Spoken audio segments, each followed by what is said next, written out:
Fala pessoal, mais uma aula de bibliologia. Estamos chegando aí na reta final, mas ainda falta assunto ainda sobre esta disciplina de bibliologia bíblica. Bibliologia bíblica, obviamente, se é bibliologia, eu realizei um pleonasmo ou uma redundância aqui agora há pouco.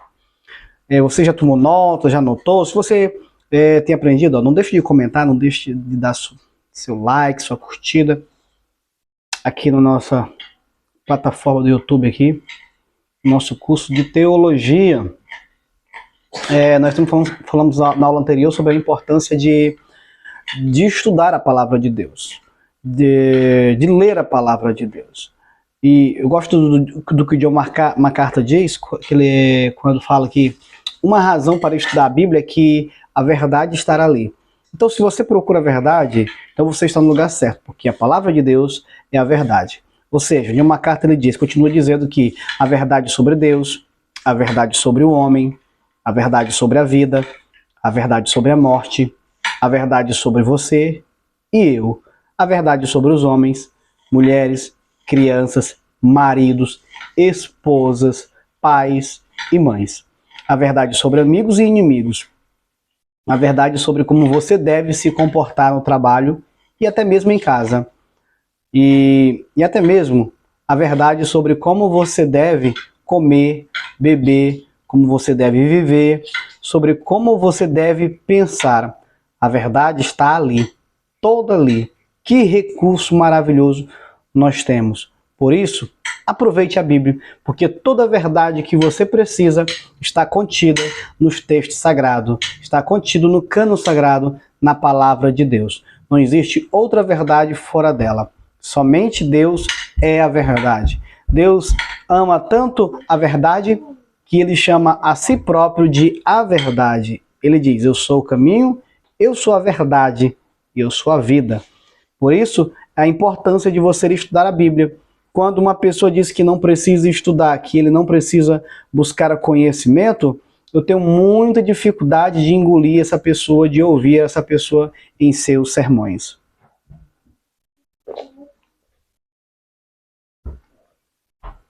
Por isso que é importante a pessoa estudar, porque a pessoa vai passar o que tem.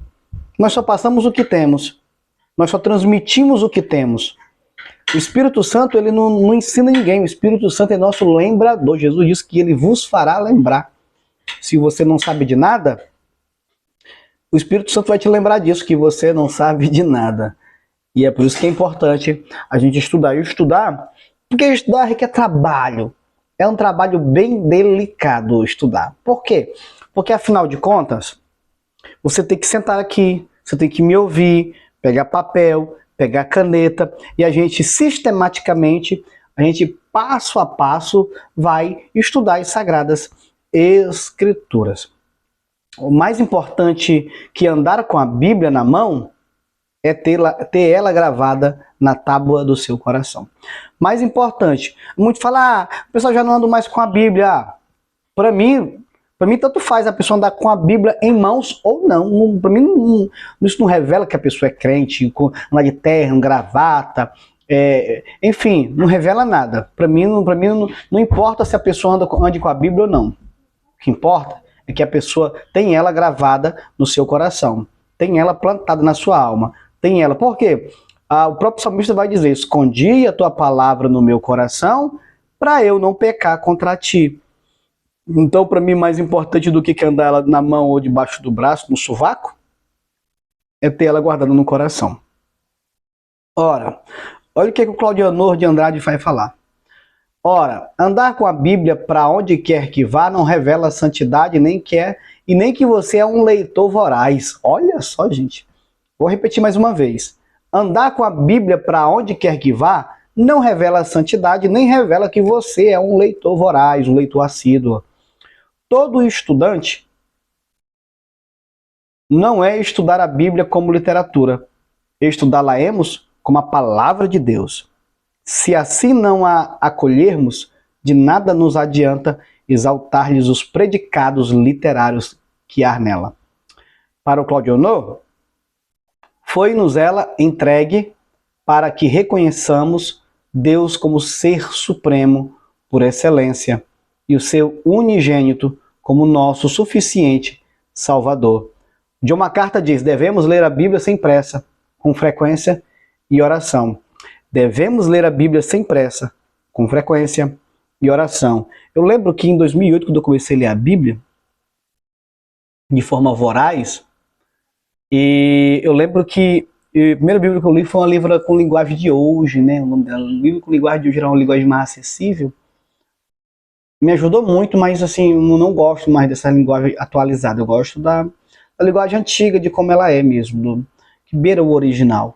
É complicado, mas é mais gostoso, a gente chega mais perto da vividez bíblica, teológica. E eu lembro que eu lia com muita... Eu lia com muita paixão, eu lia com muito amor, eu lia com muito entusiasmo. Novo convertido ali, em 2008, lia com alguns amigos, com alguns colegas ali com muita paixão a palavra de Deus. Lia com muita avidez. Nós líamos muito. E hoje eu já não vejo mais leitores amantes da Bíblia, que sentam assim, passam uma tarde lendo a palavra de Deus, que passa assim... horas a fios lendo a palavra de Deus. Dá para colocar mais água aí. Passa horas a fios estudando as Sagradas Letras. Coloca um copo d'água desse aqui. Que é assim, dando aula aqui, já dando instrução aqui de culinária aqui.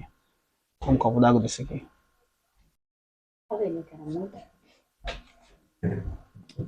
Hoje não tem mais estudante. Os estudantes de hoje só leem para... Olha, é engraçado. Outro dia falou assim, rapaz... Lendo, professor, me dá umas ideias aí, que eu preciso de umas ideias para pregar, preciso de umas ideias para poder me aperfeiçoar na palavra de Deus. Eu falei, tá bom, vou te dar as ideias. Enviei o link daqui do nosso canal. Tu jura que ele veio assistir? Tu jura? Porque as pessoas querem tudo pronto. E a geração miojo quer tudo prontinho, quer tudo montado, quer tudo já feito, né? Então, peraí, quero tudo já pronto, quero tudo feito na hora ali, sem a pessoa... Eita, um pouco aqui a minha ring light aqui. Quero tudo pronto, sem gastar o mínimo esforço necessário para o estudo deles. Quero tudo prontinho, quero esboço. Então, nós vivemos uma das piores gerações de todos os tempos. E hoje está muito fácil você estudar. Hoje nós temos acesso a uma série de comentários bíblicos. Nós temos expositores aí extraordinários, gente. Posso citar vários deles aqui. Que hoje, para mim, o príncipe dos pregadores, mostra que toda a atualidade é o Hernandes Dias Lopes. Livros extraordinários. Os comentários expositivos deles são fenomenais. Temos John MacArthur, também expositor. Temos o Isber, Champlin, John Stott, R6 Pro. Temos aí, dentre tantos outros comentaristas, exegetas aí, na nossa atualidade. Então, tá servido o banquete. Eu pedi para ele vir para cá, eu dei uma instrução para ele, ó, isso aqui é uma instrução minha mesmo, né? Eu queria sentar contigo, para aprender contigo. Então, eu dou acessibilidade do YouTube, não, mas eu entendi que ele não quer, ele quer o que eu explique, aquilo que ele deseja, de graça, assim para ele, tudo prontinho, montadinho, para isso chegar lá e aplicar. Ele não quer garimpar. Então, muitas pessoas não querem garimpar. Muitas pessoas, gente, quantas aulas, quantas videoaulas de curso teológico eu assisti, quantas horas a fios eu ouvi as pessoas até hoje eu assisto horas a fios, enquanto eu estou trabalhando, produzindo material, enviando certificado, eu estou estudando, coloco uma palestra, uma aula de teologia ali, e estou estudando. Devemos ler a Bíblia porque, além de ser alimento para a nossa alma, o bom mestre, mesmo conhecendo, fazia leituras rotineiras das Escrituras. Ele entendia sobre a criação de Adão e Eva, quando ele falou lá em Mateus 13, 35 e 25, 34, e Marcos 10, versículo 6. Noé e o dilúvio universal, quando ele falou em Mateus 24, 38 e Lucas 17, 26. Ele conhecia sobre Jonas e o grande peixe, quando ele falou lá em Mateus 12, 39. Sodoma e Gomorra, quando ele falou lá em Mateus 10, 15. E finalmente sobre o relato de Jó e sua esposa, quando ele falou lá sobre Lucas 17, 28. Ademais, Jesus exaltava a divina inspiração das Escrituras. Mateus 22, 43. Sua permanência até o fim. Mateus 7, 17. Sua historicidade. Mateus 12, 14 e 24, 37. Ainda sua posição como autoridade final. Mateus 4, 4. Enfim, então o próprio Cristo, sendo o próprio Deus, sendo o próprio Criador, ele não abriu mão de estudar as Sagradas Letras. Ele não abriu mão de estudar a sua bendita, poderosa, inerrante, infalível Palavra de Deus. E por que nós não nos estudá-la-emos? Por que nós não nos capacitemos para estudar? E por que nós não fazemos uso dessa temática ou dessa palavra de Deus? Porque como é que nós vamos querer ser expositor da palavra de Deus se a gente não dominarmos a palavra de Deus? Eu mesmo tendo estudado milhares de livros, estudado escrito vários livros, estudado a Bíblia várias vezes, e mesmo assim, quando eu recebo um convite para pregar, mesmo assim, quando eu vou pregar, nossa, eu fico numa preocupação gigantesca. Porque a pregação não é produto de um dia, mas é o produto de uma vida inteira. A pregação não é produto, não se faz em um dia de estudo, mas a pregação é um produto de uma vida. Você não estuda somente quando vai pregar, mas estuda apesar de não pregar, porque você não estuda somente para dar alimento para os outros, mas você estuda para se alimentar, para alimentar a sua alma. A Bíblia Sagrada, portanto, quando crida e obedecida, torna-se um seguro, autêntico e verdadeiro guia para o viver cristão. O texto sagrado aponta para Cristo como o único caminho que conduz à vida abundante. O próprio Cristo nos adverte ao exame das Escrituras, porque nelas estão revelada a palavra de vida eterna, João 5,39. O apóstolo Tiago assevera que a palavra de Deus transforma a nossa natureza e nos conduz para a salvação, Tiago 1,21. E aqui, eu gosto daquilo dos conselhos práticos dados pelo Dr. Alderi, no seu livro, no seu estudo sobre bibliologia. Olha só. O conselho prático é o seguinte, tome nota. Saiba que ao ler o livro, o fim é chegar no Santíssimo Lugar. Número 2. O livro e a sua missão. Você não pode completar nenhuma missão sem o livro de Deus. Você não pode completar nenhuma missão sem a Bíblia Sagrada. Né? Número 3. Conheça o livro. Não tem como você ser um arauto da palavra de Deus, não tem como você ser um pregador, não tem como você ser um seminarista, não tem como você ser um pastor, um evangelista, um missionário, se você não conhece o livro de Deus. Número 4.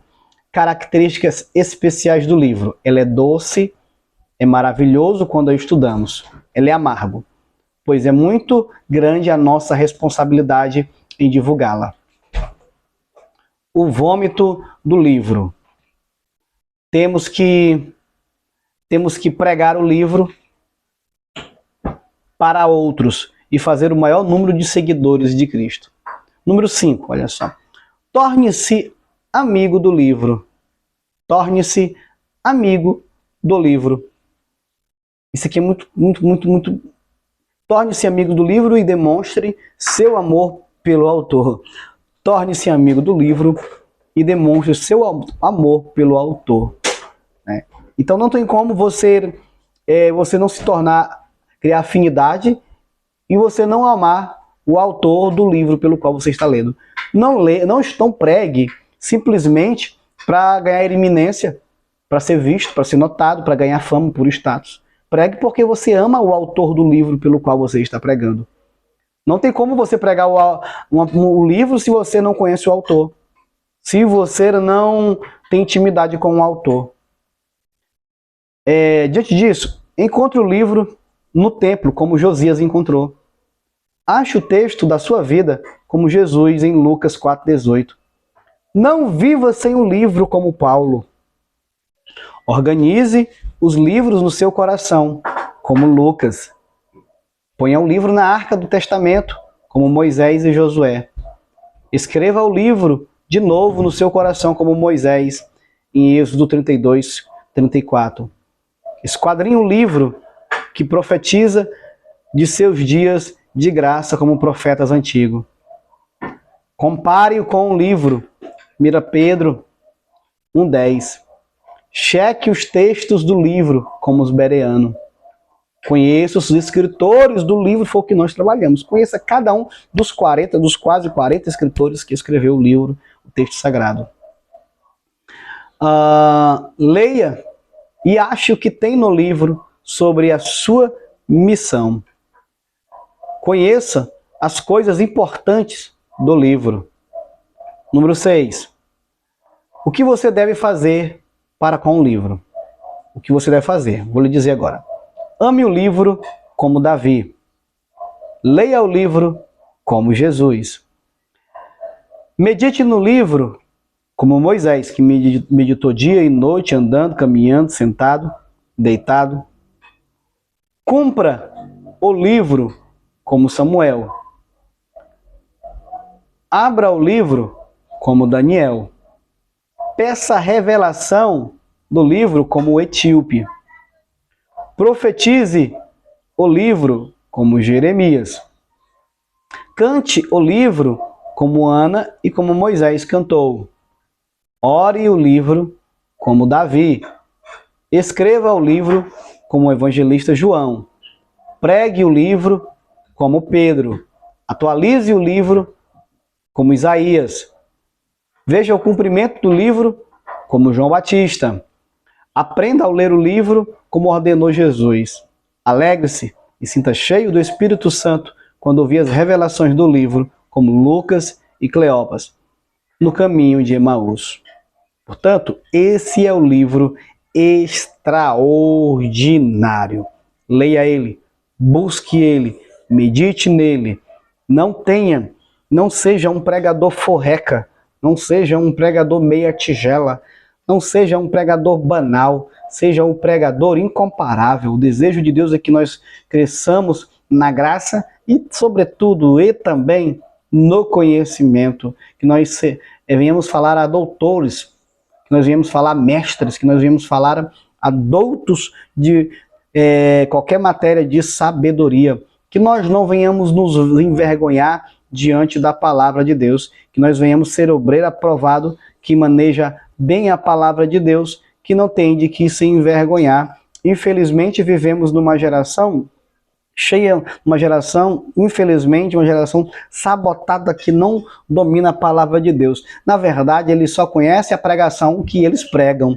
Eles só conhecem a pregação ou a palavra que eles pregam, mas não conhecem a Bíblia como um todo. Eles não a amam, né? Não a amam a Bíblia. Você vai perceber, pessoa que não ama a Bíblia, ele não tem uma vida devocional, uma vida de estudo, uma vida devota, que ama ouvir Deus falar, que ama ouvir Deus bradar em seu coração. Como eu disse para você, eu sou de uma época que quando eu li a Bíblia, eu não li a Bíblia para pregar, até porque na época eu não tinha agenda, pregava uma vez por mês, não tinha agenda para pregar. Então, eu li a Bíblia por dois motivos. O primeiro dela era para conhecer o Deus da Bíblia. E depois eu li para conhecer a Bíblia de Deus, e depois eu li para pregar. Quando as agendas apareceram, eu mudei a dinâmica da leitura, porque eu já tinha que não ler para me alimentar. Eu comecei a ler também para poder estabelecer aplicações ali, para poder alimentar a outros que iriam me ouvir. Neste sentido, não leia a Bíblia somente para pregar, não faça isso não. Leia a Bíblia porque você é um apaixonado por Deus. Leia a Bíblia porque você ama o Criador. Conheça a Bíblia de Deus, conheça o Deus da Bíblia. Leia a Bíblia, mas também conheça o seu autor, se apaixone por ele. Não tem como, é impossível você pregar a palavra de Deus se você não conhece o autor da palavra, o autor da Bíblia. É muito importante você conhecer o autor das Sagradas Escrituras. Na próxima aula nós iremos falar sobre a questão do papiro, a questão dos pergaminhos, de como a Bíblia foi feita, viu? Fique ligadinho. Na próxima aula vamos falar sobre a produção do livro dos livros.